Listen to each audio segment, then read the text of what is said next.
Et pour commencer cette émission, j'ai le plaisir d'accueillir Hugo Gessmann. Bonjour. Bonjour. Vous êtes CEO de Tiga, qui est une société de conseil en product management. Ça tombe bien, c'est le sujet qui nous intéresse aujourd'hui. Peut-être que pour commencer, vous pouvez nous définir un peu ce que c'est que cette discipline ? Oui, avec plaisir. Alors, le product management, si on le fait en termes très simples, c'est l'art de créer des produits numériques. Donc, vous l'avez dit, c'est une discipline. Donc, ça va inclure plusieurs métiers. C'est pas forcément un seul métier. On parle beaucoup du métier de product manager, mais on va parler du product management en général. Et dans cette discipline, on va retrouver des gens qui vont être plutôt orientés sur le design, des gens qui vont être orientés sur la recherche utilisateur, par exemple, des gens plus tournés vers la technologie. Et le tout, ça fait un ensemble d'expertise, une discipline dont l'objectif est de créer les meilleurs produits pour les utilisateurs. Et on n'oublie pas le côté business. Une fois qu'on a ferré en quelque sorte un utilisateur, qu'on lui a mis entre les mains le meilleur produit digital possible, on essaye de capter un peu de cette valeur-là pour l'entreprise. Et donc, ça se traduit généralement par du revenu, par du chiffre d'affaires. Voilà. Et c'est ça le product management, c'est créer l'art de créer le meilleur produit possible et de capter une partie de cette valeur pour générer du revenu pour l'entreprise. Et ça s'applique qu'au digital ou ça peut s'appliquer aux produits physiques aussi ?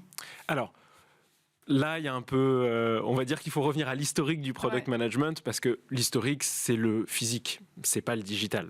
Être un chef de produit dans le physique, ça existe. Voilà, exactement. Depuis longtemps. Ça fait, je vais pas mettre un chiffre, 100 ans, je sais pas, 80, 100, un peu plus, j'en sais rien, mais ça fait très longtemps qu'on parle de chef de produit dans le physique. Et puis le digital est arrivé, a pris de plus en plus d'importance, c'est professionnalisé. Et donc on a commencé à transposer ce qu'on faisait très bien dans le monde du physique, dans le monde du digital. Et comme tout ça nous vient quand même beaucoup des États-Unis, le chef de produit s'est transformé en product manager. Ça fait plus chic, ça fait plus US, mais on pourrait comparer, allez, à grosse maille, on peut comparer les deux fonctions. Donc aujourd'hui, on pourrait dire oui, le product management, ça s'applique à la fois dans le digital et dans le physique, mais si on le fait dans l'ordre des choses, c'est plutôt ça vient du physique et ça s'est transposé dans le digital aujourd'hui. Et qu'est-ce que ça change pour une entreprise d'être orientée produit ? Ça change beaucoup de choses. Alors on va essayer de le résumer en 4 points. C'est toujours dangereux ce que je fais parce que quand on dit 4 points, généralement on démarre et on oublie les 4 points.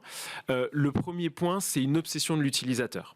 Donc, c'est-à-dire, c'est vraiment avoir une envie profonde de comprendre les personnes à qui on destine les produits qu'on va faire. Le deuxième point, c'est le côté itératif.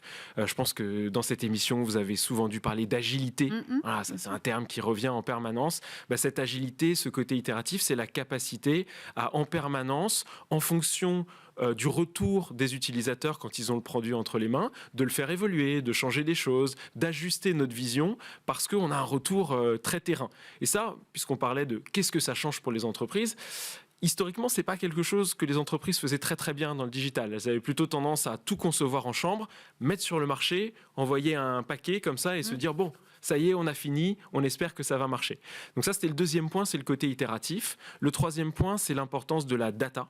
La donnée, ça aussi, je pense que vous avez dû souvent en parler, c'est le fait d'informer ces décisions avec de la donnée un peu précise. Pas que du gut feeling où on a l'impression que c'est une bonne idée. Non, on essaye de l'objectiver et de vraiment mettre des chiffres derrière les intentions. Et le dernier point, c'est le côté cross-fonctionnel, c'est un peu barbare comme terme, mais c'est le fait de dire que dans la création d'un produit, quand on est orienté produit, qu'on a cette culture, on implique toutes les fonctions de l'entreprise. C'est pas qu'une histoire de technologie. C'est pas qu'une histoire d'ingénierie.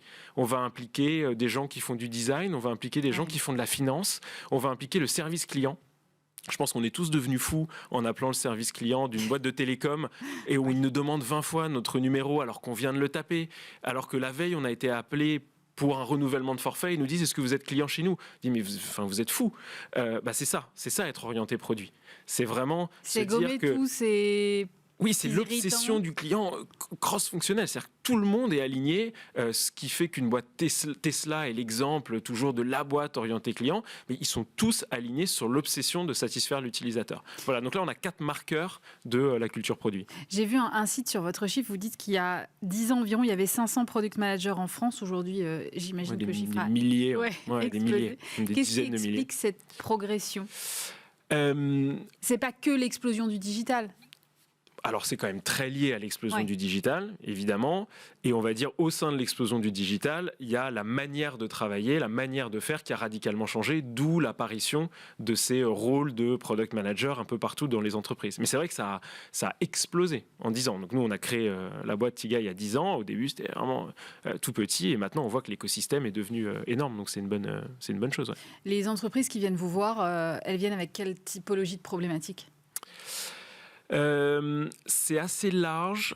Ça va beaucoup dépendre de la nature de l'entreprise. On va avoir des groupes un peu plus traditionnels qui sont en train de se transformer et qui se disent nous, notre futur, il va passer par la tech. Je sais pas, on parle de boîtes comme Decathlon, comme Carrefour, qui clairement, dans leur stratégie, quand ils prennent la parole, ils disent on devient des géants de la tech, des digital giants. Ils emploient souvent le terme. Donc eux, ils viennent nous voir pour le côté transformation.